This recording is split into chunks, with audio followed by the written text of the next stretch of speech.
Hi welcome to spark kitchen. இப்போது recent டைமில் எல்லாருமே அதிகமாக விரும்புகிறது இந்த மில்லட் ரெசிபியை தான். மில்லட்ஸ் வச்சு எப்போவுமே இந்த களி கூழ் இந்த மாதிரி ட்ரை பண்ணாமல் நல்லா புதுசாக டிஃப்ரெண்ட்டாக நல்லா டேஸ்ட்டாக சாப்பிட்ற மாதிரி ஏதாவது செய்யணும்னு நினைக்கிறவங்களுக்கு இந்த ரெசிபி யூஸ்ஃபுல்லாக இருக்கும்.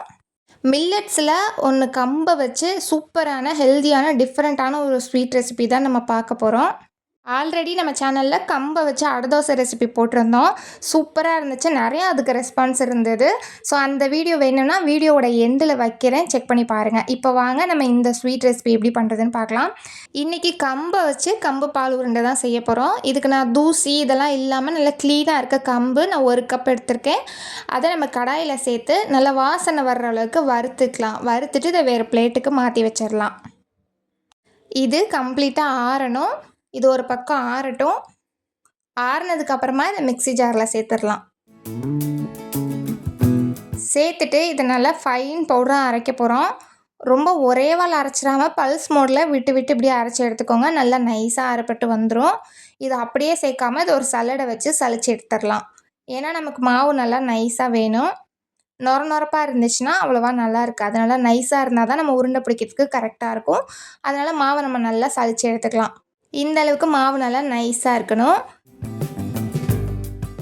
இப்போ இது கூட டேஸ்ட்டுக்காண்டி ஒரே ஒரு பிஞ்ச் மட்டும் உப்பு சேர்த்துருக்கோம். சேர்த்துட்டு நல்லா மிக்ஸ் பண்ணி விட்டுடலாம்.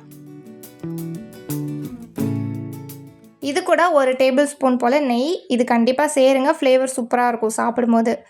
இதையும் சேர்த்துட்டு நல்லா மிக்ஸ் பண்ணி விட்டுடலாம். அவ்வளோதான். இப்போ நல்லா கொதிக்கிற தண்ணியில் இதில் கொஞ்சம் கொஞ்சமாக சேர்த்து நம்ம இதை மிக்ஸ் பண்ண போகிறோம். கையில் ரொம்ப சூடாக இருக்கனால பிசைய முடியாது. அதனால் ஒரு கரண்டி வச்சுட்டு நல்லா மிக்ஸ் பண்ணி விட்டுடலாம். கொஞ்சம் கொஞ்சமாக சேருங்க, ரொம்ப தண்ணி ஆயிடாமல். நம்ம எப்போவுமே கொழுக்கட்டைக்கு இடியாப்பத்துக்கெலாம் மாவு பிசைகிற மாதிரி இதை பிசைஞ்சு எடுத்துக்கலாம். அவ்வளோதான். நல்லா இந்தளவுக்கு நல்லா பிசைஞ்சு எடுத்தாச்சு. மாவு ரொம்ப தண்ணியாக இருக்கக்கூடாது, ரொம்பவும் டைட்டாகவும் இருக்கக்கூடாது. இந்த அளவுக்கு லூஸாக இருந்துச்சுன்னா கரெக்டாக இருக்கும். இப்போ இதிலேருந்து கொஞ்சம் கொஞ்சமாக எடுத்து நம்ம சின்ன சின்ன பால்ஸாக உருட்டி எடுத்துக்கலாம். இது அப்படியே நம்ம பால் கொழுக்கட்டை செய்கிற மெத்தடு தான். அது நம்ம அரிசி மாவு சேர்ப்போம், அதுக்கு பதிலாக அதில் கம்பு மாவை கம்பை வறுத்துட்டு சேர்த்துருக்கோம். அவ்வளோதான் வித்தியாசம். பால் கொழுக்கட்டைக்கு இன்னும் சின்ன சின்னமாக போடுவோம், ஆனால் இதுக்கு கொஞ்சம் பெருசாக போட்டுக்கலாம். ஏன்னா சின்னமாக போட்டால் கரைஞ்சி போயிடும். கொஞ்சம் பெருசாக இந்த மாதிரி உருட்டி எடுத்துக்கலாம். இதை இப்போ அப்படியே ஸ்ட்ரெயிட்டாக தண்ணியில் போட்டும் வேக வச்சுக்கலாம். ஆனால் நான் கரைஞ்சிருமோ அப்படின்னு சொல்லி நான் ஒரு 10 நிமிஷத்துக்கு இதை இட்லி பாத்திரத்தில் சேர்த்து வேக வச்சு எடுத்துக்க போகிறேன். இப்போ அது ஒரு சைடு வெந்துட்டு இருக்கட்டும். இன்னொரு சைடு ஒரு பாத்திரத்தில் நம்ம எந்த கப்பில் கம்பு அளந்தோமோ அதே கப்பில் 1.5 கப் வெல்லம் சேர்த்துருக்கேன்.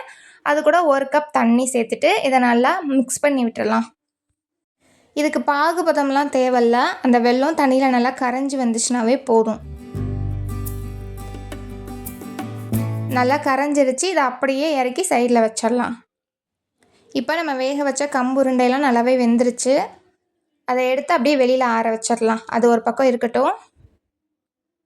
இப்போ ஒரு பாத்திரம் வச்சுக்கலாம். அதில் நம்ம எந்த கப்பில் கம்பு எழுந்தோமோ அதே கப்பில் 2 கப் தண்ணி எடுத்துருக்கேன். அது இந்த பாத்திரத்தில் சேர்த்துக்கலாம். சேர்த்துட்டு அந்த தண்ணி நல்லா கொதி வரணும். கொதி வந்ததுக்கப்புறம் நம்ம வேக வச்ச உருண்டையை இது கூட சேர்த்துடலாம்.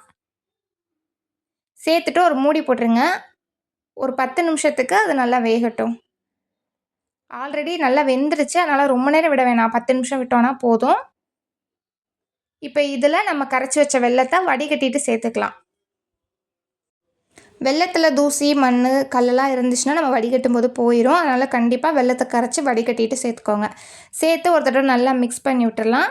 இது கூட ஃப்ளேவருக்காண்டி 2 ஏலக்காவை தட்டி சேர்த்துருக்கேன். அதையும் நான் இது கூட சேர்த்துருக்கேன். உங்கள்கிட்ட ஏலக்காய் தூளாக இருந்துச்சுன்னா அது ஒரு 1/2 டீஸ்பூன் சேர்த்துக்கோங்க. சேர்த்துட்டு மூடி போட்டுடலாம். ஒரு 5 நிமிஷத்துக்கு அப்படியே இருக்கட்டும். நான் இது கூட சேர்க்குறதுக்கு தேங்காய் பால் எடுத்திருக்கேன். தேங்காவை நல்லா நைஸாக அரைச்சிட்டு நல்லா திக்கான பாலாக எடுத்து வச்சுருக்கேன். தேங்காய் பால் சேர்த்திங்கன்னா இன்னும் டேஸ்ட்டு சூப்பராக இருக்கும். தேங்காய் பால் இல்லை அப்படின்னா நீங்கள் நார்மல் பாலே காய்ச்சி ஆற வச்சுட்டு சேர்த்துக்கலாம். இப்போ நம்ம எடுத்த பால் நல்லா கெட்டியான பால் 1 கப் எடுத்திருக்கேன். அதை இது கூட சேர்த்துடலாம். சேர்த்துட்டு நல்லா மிக்ஸ் பண்ணி விட்டுடலாம். சேர்த்ததுக்கப்புறமா அடுப்பு வந்து ஹை ஃப்ளேமில் வச்சு ரொம்ப கொதிக்க விட்டுறக்கூடாது, சிம்மில் இருக்கட்டும். ஒரு 2 நிமிஷம் சிம்மில் இருக்கட்டும். கடைசியாக இது கூட ஒரு 1/2 கப் போல் துருவன தேங்காய் சேர்த்துக்கலாம். சேர்த்துட்டு நல்லா மிக்ஸ் பண்ணி விட்டு அடுப்பை ஆஃப் பண்ணிடலாம். தேங்காய் பால் சேர்த்ததுக்கப்புறமா கொதி வரக்கூடாது. ஒரு 2 நிமிஷம் சிம்லேயே வச்சுட்டு அடுப்பை ஆஃப் பண்ணிங்கன்னா சூப்பராக ரெடி ஆயிரும் கம்பு பால் உருண்டை.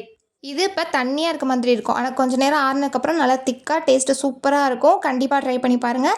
இந்த மாதிரி மில்லட் ரெசிபிலாம் உங்களுக்கு வேணும்னா கமெண்ட் பண்ணுங்கள். நான் அடுத்தடுத்த வீடியோவில் கண்டிப்பாக உங்கள் கூட நான் ஷேர் பண்ணுறேன்.